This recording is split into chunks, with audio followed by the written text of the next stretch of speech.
세상에 어떤 장례도 슬프지 않은 장례는 없습니다. 술을 다하고 돌아가신 부모님들의 장례도 슬프고, 또 병환으로 생각보다 일찍 먼저 곁을 떠난 남편이나 아내가 있을 때에도 슬프고, 때로는 자식이 부모보다 앞서가는 경우도 있죠.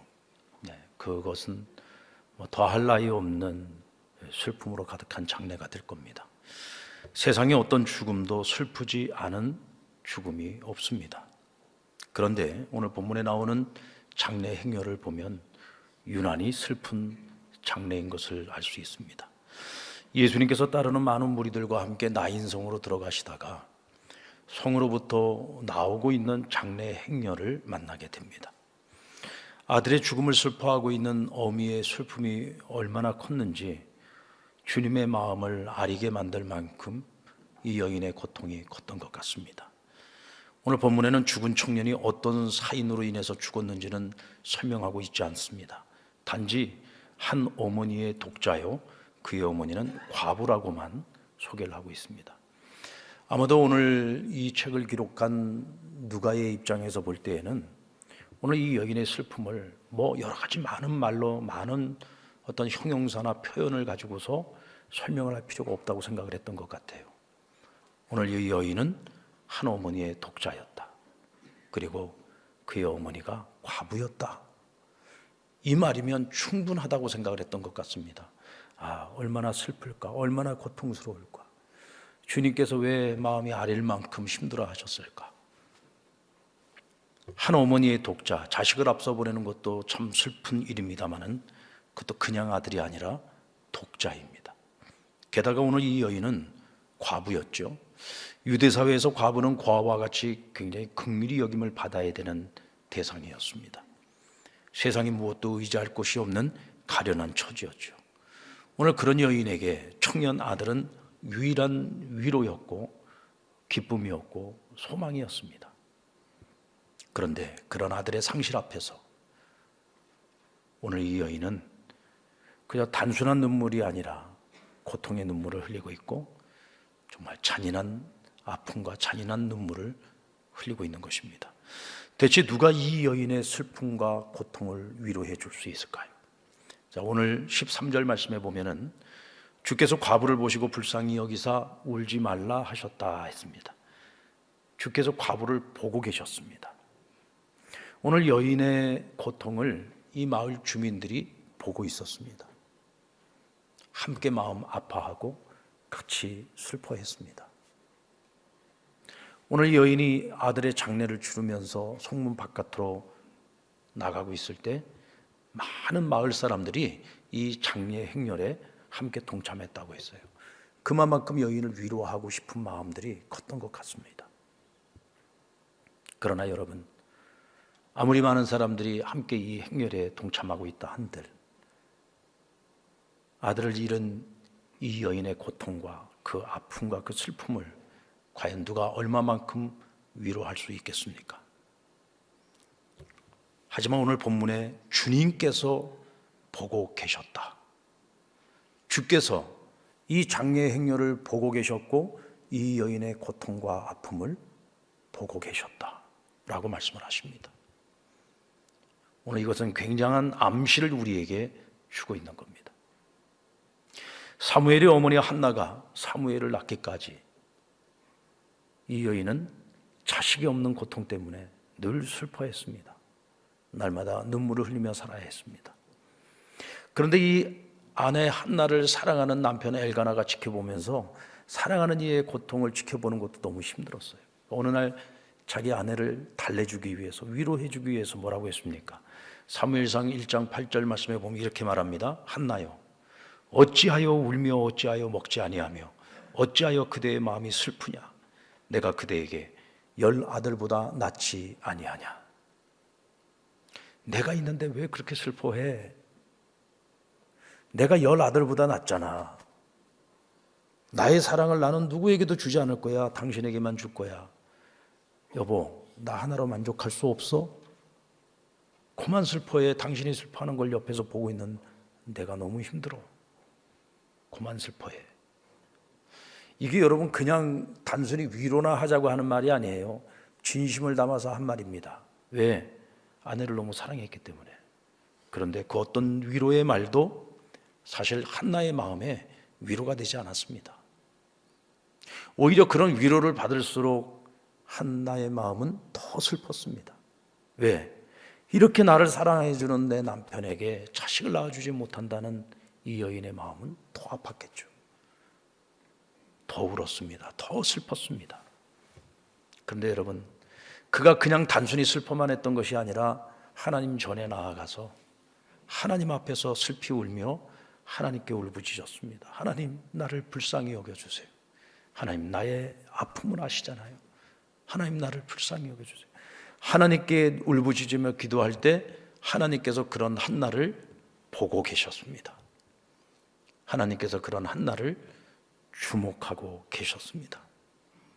여러분, 하나님께서 보고 계셨다, 주목하고 계셨다는 이 말씀 한마디가 한나에게 얼마나 위로가 되고 소망이 되는 말씀이겠습니까?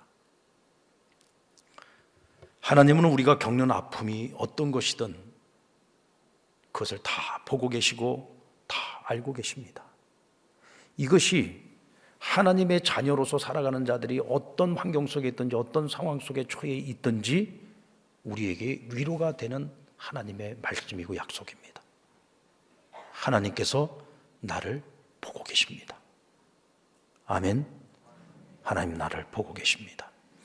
출애굽기 3장 7절 말씀에 보면 여호와께서 이르시되 내가 애굽에 있는 내 백성의 고통을 분명히 보고 그들의 감독자로 말미암아 부르짖음을 듣고 그 근심을 알았노라. 하나님은 자기 백성 이스라엘이 애굽 땅에서 그들의 관리자들에게 얼마나 큰 고통을 받고 있는지를 보고 계셨습니다. 그들의 부르짖음을 듣고 계셨고 그들이 얼마나 고통 가운데 있는지를 알고 계셨습니다. 그런데 여러분, 여기서 끝나는 게 아니죠.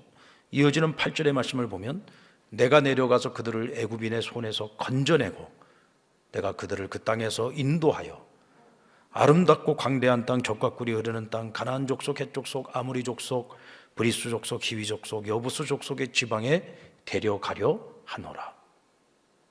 하나님께서 보고 계시고 알고 계신다는 얘기는 일하고 계신다는 얘기예요. 어떻게 일하십니까? 친히 내려오셔서 그들을 원수의 손에서 건져내어 주시고 그들을 약속의 땅, 젖과 꿀이 흐르는 가나안 땅으로 그들을 데려가셨다. 할렐루야. 우리 하나님이 이런 하나님, 하나님이 보고 계신다는 것을 그냥 단순하게 생각하지 마시란 말입니다. 그런데 그런 하나님이 우리와 함께 하십니다.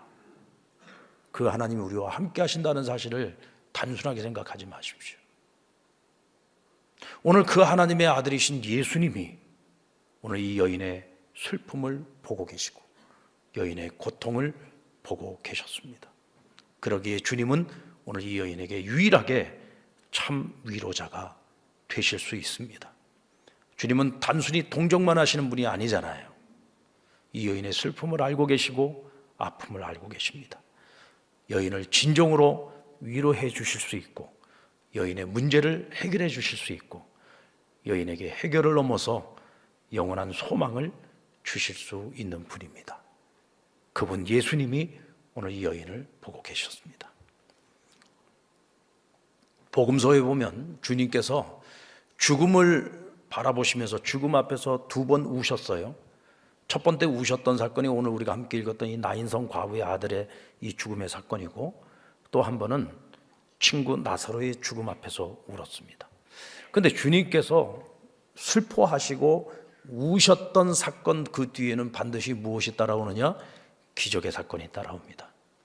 오늘 이 여인의 아들도 소생의 사건이 일어나게 되고 그리고 나사로도 살아난 소생의 역사가 일어납니다.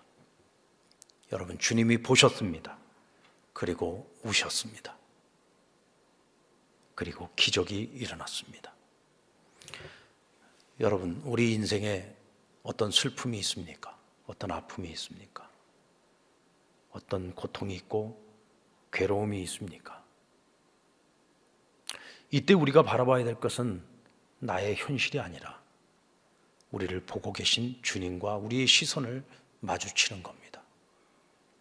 위를 바라볼 때 하나님의 위로를 구하며 주님을 찾을 때 우리는 나를 보고 계신 주님과 시선을 마주하게 될 겁니다. 하나님이 보고 계신다는 것은 단순히 그냥 보는 것이 아닙니다. 보시기 때문에 듣고 알고 계십니다. 보고 계시기 때문에 일하고 계십니다. 보고 계시기 때문에 위로해 주시고 해결해 주실 것입니다. 주님께서 여인을 향해서 울지 말라고 말씀하셨습니다. 세상에서 지금 이 과부가 처한 이런 슬픔 가운데 있는 여인에게 울지 마세요 라고 누가 말할 수 있겠습니까? 만약 여러분들이 이런 같은 고통을 가지고 있을 때 목사인 제가 울지 마세요 라고 얘기한다면 목사가 하는 말이니까 알겠습니다 라고 대답하겠지만 속으로는 그러지 않겠습니까? 자기가 뭔데? 목사면 다야? 목사라고 그런 말을 해도 되는 거야? 라고 생각하지 않겠습니까? 제가 목사라도 그런 생각을 갖게 됩니다. 그런데 우리 주님께서는 위로의 말도 아니고 울지 말라고 하셨습니다. 울지 마라. 그냥 단순히 우리가 할 수 있는 일은요, 정말 슬퍼하고 고통 중에 있는 사람 그냥 옆에서 같이 슬퍼해주고 스스로가 그 슬픔을 잘 이겨낼 수 있도록 옆에서 기다려주는 것, 그 외에는 할 것이 없어요. 어떤 말을 한다 한들 그 말이 위로가 되겠습니까? 오히려 더 상처가 될 뿐일 때가 많습니다. 그런데 우리 주님은 위로를 넘어 위로가 아니라 울지 말라고 하십니다. 주님의 말씀을 좀 더 풀어서 설명을 하면 이렇게 말할 수 있겠죠. 딸아, 내가 지금 너와 함께하고 있지 않느냐? 내가 지금 너의 슬픔을 보고 있지 않느냐? 그러니 이제부터 너는 부활이 없는 것처럼 소망이 없는 것처럼 그렇게 슬피 울지 말아라. 슬퍼하고 울 수는 있어요. 그러나 이 슬픔이 끝이 없으면 안 됩니다.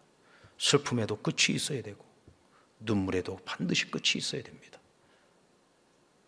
부활을 믿고 소망을 믿는 우리 하나님의 자녀들은 절대로 절대 절망이라고 하는 것이 없습니다. 왜요?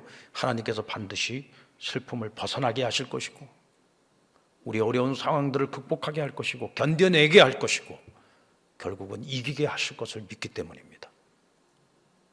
오늘 주님께서 이 여인에게 울지 말라고 말씀하시고 난 후에 이 청년이 누워있는 관 옆으로 가서 그 관을 만지시면서 말씀하셨습니다. 청년아, 일어나라. 그러자 그가 일어났습니다. 그리고 주님과 말하였다고 했습니다. 기적이 일어난 거죠. 소생의 역사가 일어나게 된 겁니다. 주님께서 울지 말라고 말씀하실 때에는 우리가 울지 않아도 될 책임을 감당하시겠다는 겁니다.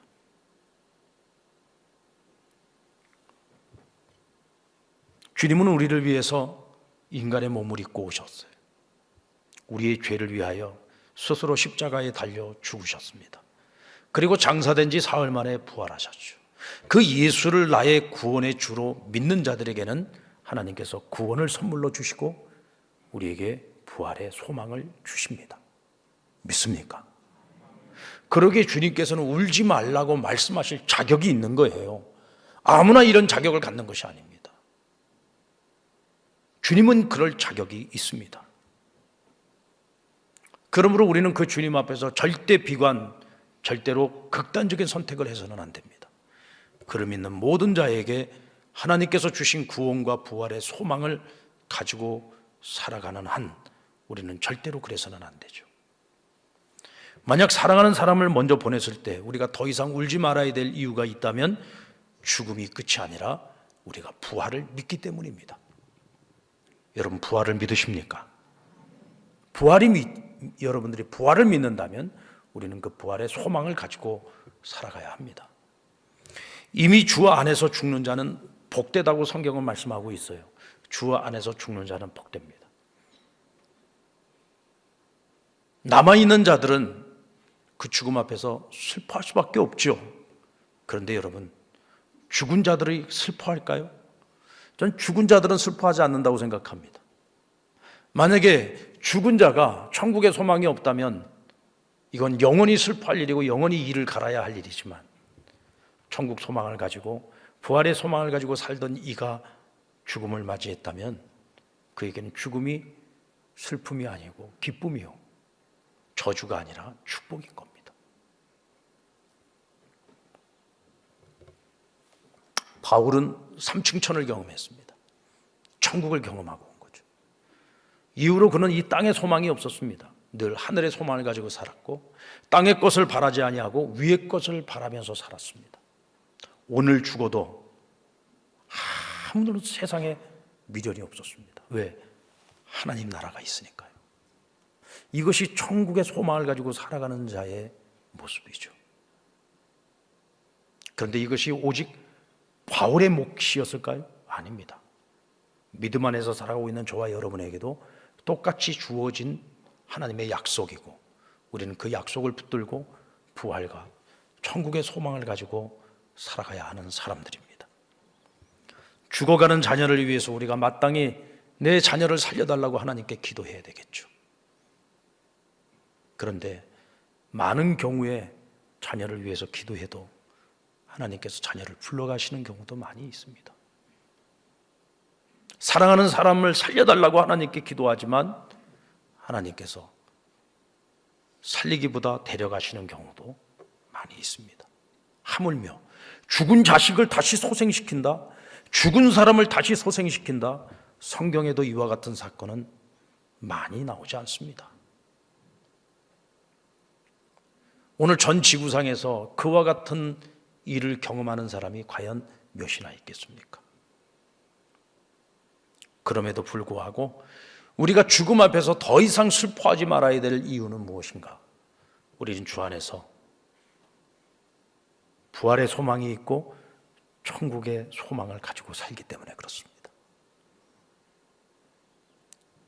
주님이 울지 말라고 말씀하실 때에는 주님께서 살아가게 하시겠다는 약속이 담겨 있는 겁니다. 사실은 오늘 이 여인의 슬픔은 아들의 죽음으로 말미암는 그 죽음 자체에 대한 슬픔도 있지만 또 한편으로는 자기 서름도 있습니다. 살아있는 나는 앞으로 어떻게 살아가야 할까? 죽은 자식은 이미 죽었지만 이제 살아서 이 땅을 더 살아가야 할 나는 과연 내가 살아갈 수 있을까? 내가 이 힘든 인생을 살아낼 수 있을까? 어쩌면 그것이 더 고통스러웠을는지도 모릅니다. 그런데 주님께서 울지 말라고 말씀하실 때에는 딸아, 내가 너로 하여금 살아낼 수 있게 도와줄게. 너로 하여금 내가 견뎌낼 수 있도록 도와줄게.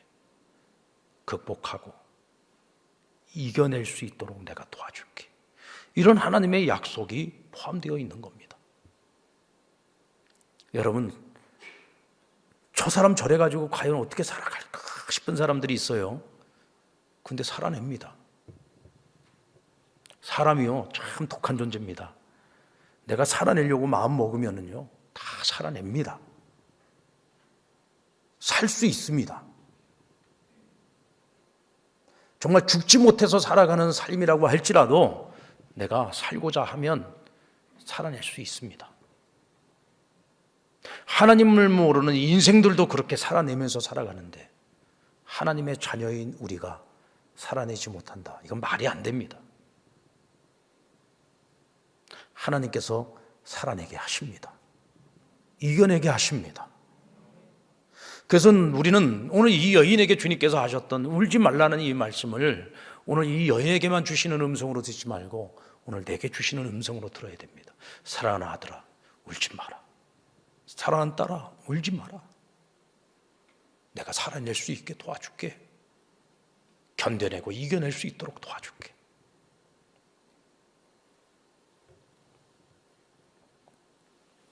주님은 과부의 아들을 소생시켜 주셨습니다.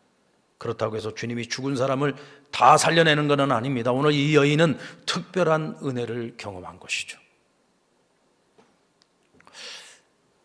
근데 여러분, 이 여인에게 있어서는 엄청난 기쁨이겠습니다만은 죽었다가 다시 살아나는 이 아들에게도 그렇게 큰 기쁨일까요? 만약 이 아들이 천국 문턱까지 다녀왔다고 생각하면 어쩌면 이 아들에게는 다시 이 세상으로 돌아오는 것이 큰 기쁜 일이 아닐 수도 있었을 겁니다. 그런데 분명한 것은 있습니다. 이 아들이 소생했을 때 이 부자가 모자가 그렇죠? 이 모자가 앞으로 어떤 인생을 살아갔을까는 우리가 충분히 생각해 볼 수 있습니다. 더 이상 자기 자신들만을 바라보며 살지 않았을 거고 자신들의 가난하고 어려운 형편을 원망하면서 살지는 않았을 겁니다. 그 이후로 그들이 살아가는 인생은 하나님의 영광을 위한 삶을 살았을 겁니다. 오늘 주님께서 이 죽은 이 아들을 다시 소생시키신 이 사건은 슬피 울고 있는 이 여인을 위로하시기 위함이기도 했지만 본래의 목적은 하나님께 영광을 올려드리기 위한 것이었습니다. 오늘 이 아들을 살리신 이것이 근본적인 이유입니다. 오늘 본문에 보니까 16절로 17절에 보면은 이 여인의 아들이 살아난 이 일로 인하여 온 동네 사람들이 하나님께 찬양을 올려드렸다 그랬어요. 하나님께서 자기 백성을 돌보고 계신다는 사실을 온 백성이 깨닫게 되었다고 말씀하고 있습니다. 여러분, 바로 이것이 우리 그리스도인들이 이 땅을 살아가는 이유입니다. 우리는 죄 아래서 살아가고 있어요. 하나님의 자녀들이지만 여전히 죄를 이기지 못하며 살아갈 때가 많습니다. 그래서 우리는 세상을 사는 동안 이런저런 아픔과 슬픔과 고통을 겪으면서 살아갑니다. 여러분, 직장 생활도 얼마나 힘이 듭니까? 힘든 직장 생활, 때로는 그만두고 싶을 때도 얼마나 많습니까? 그런데도 정년퇴직할 때까지 끝까지 견뎌내잖아요. 이겨내잖아요. 그리고 나중에 옷 벗어야 될 때 벗습니다. 무거운 짐이지만 그래도 다 견뎌내고 다 살아내더라고요. 군에 입대하기 전에 젊은 아이들이 와서 기도받고 가는데요, 얼굴들이 다 죽을 상입니다. 군대 가서 어떻게 해야 되나, 맨날 집에서 뒹굴고 지 마음대로 살던 애들이 이제 군대 가서 그 규칙 속에서 훈련받으면서 그거 어떻게 살아야 되나. 예전 저희 때에 비유하면 요즘 아이들 진짜 가면 금방 오는 것 같더라고요. 그래도 걔네들 보고 금방 온다고는 절대로 하지 마십시오. 난리 납니다. 그런데요, 걔들도 가면 금방 오더라고요. 건강한 모습으로, 오히려 더 성장하고 성숙한 모습으로 돌아오더라고요. 모든 것이 시작이 있으면 끝이 있다는 거죠.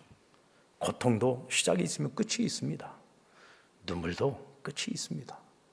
다 버텨낼 수 있고요, 견뎌낼 수 있습니다. 병환으로 오랜 투병 생활을 해도 잘만 이겨내고 극복해내면 나중에 그 질병의 옷도 벗어버릴 수 있습니다.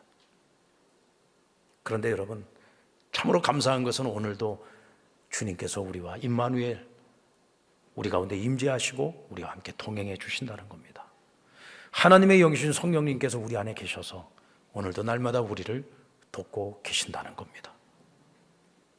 그래서 우리는 내게 어떤 무거운 짐이 있다 한들, 어떤 고통과 아픔이 있다 한들 반드시 그것을 이겨내고 극복하게 하시는 하나님을 믿고 의지하면서 오히려 그것마저도 하나님의 선한 도구가 되어 하나님께 영광을 올려드릴 수 있는 도구가 될 수 있도록 그런 마음가짐을 가지고 살아가야 합니다. 아멘. 살아가야 합니다. 그렇게 살아가면 쓸모없는 무거운 짐인 것처럼 보이고 쓸모없는 아픔인 것처럼 보여도 하나님은 그것마저도 다 들어서 합력하여 선을 이루게 하시고 하나님의 선한 뜻을 이루어가게 하시고 그런 나를 통해 하나님이 영광 받아 주십니다. 여러분, 괴롭습니까? 고통스럽습니까? 슬프십니까? 눈물이 마르지 않습니까? 두려우십니까? 어떻게 살아가야 될지를 모르겠습니까? 환경을 보지 말고 나의 문제를, 나의 상황을 보지 말고 주님을 바라보십시오. 울지 말라는 주의 음성을 들으십시오. 그리고 하나님의 영광을 위해서 사십시오. 눈물을 기쁨으로 언젠가 바꿔주실 겁니다. 언젠가는 무거운 모든 짐을 다 벗을 날이 올 것입니다. 우리가 근본적으로 바라보는 천국 소망 가지고 날마다 이기고 승리하면서 살아갈 수 있는 저와 여러분 될 수 있기를 주의 이름으로 축원합니다.